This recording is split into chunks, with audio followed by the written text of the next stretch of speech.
L'un des pires événements de l'écosystème crypto vient d'arriver, entraînant l'ensemble du marché des crypto-monnaies dans le rouge et un Bitcoin en dessous des 17 000 $, une première depuis plus de 2 ans. Et pour cause des craintes de faillite de la plateforme de crypto-monnaie FTX et de sa société de trading Alameda, toutes deux dirigées par Sam Bankman qui avait construit un empire autour de ces deux entreprises. Les deux sociétés sœurs avaient une stratégie efficace. En effet, FTX offrait à son fonds d'investissement Alameda une priorité sur les flux d'ordre, lui permettant d'accumuler des FTT, qui est la crypto-monnaie native de la plateforme FTX, à un prix avantageux. Les FTT sont ensuite transférés par Alameda à FTX comme dépôt de garantie afin d'emprunter des actifs réels sur le marché. Un business qui a rapporté aux deux entreprises des milliards de dollars, notamment avec des mécanismes de rachat de jetons FTT par FTX. Mais voilà que depuis quelques jours, des rumeurs se multipliaient sur le marché au sujet d'une potentielle insolvabilité de Alameda. Le média CoinDesk, qui est à l'origine de cette rumeur, a même publié un rapport selon lequel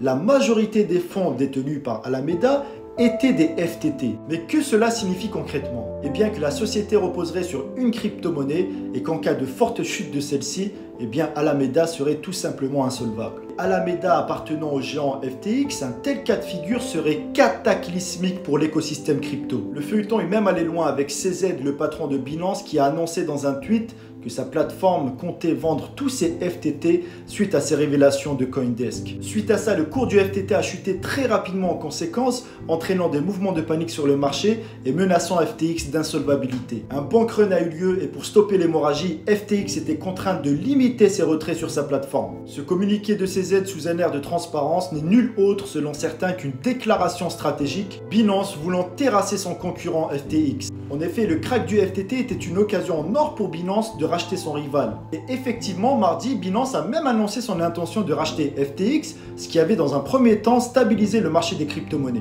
Puis on vient de l'apprendre il y a quelques heures, d'après une source proche du dossier, que finalement Binance aurait jeté l'éponge au sujet de la reprise de FTX après avoir audité les comptes. Un véritable rebondissement qui a déplu au marché. En tout cas, on pourrait connaître d'énormes liquidations dans les heures, dans les jours à venir.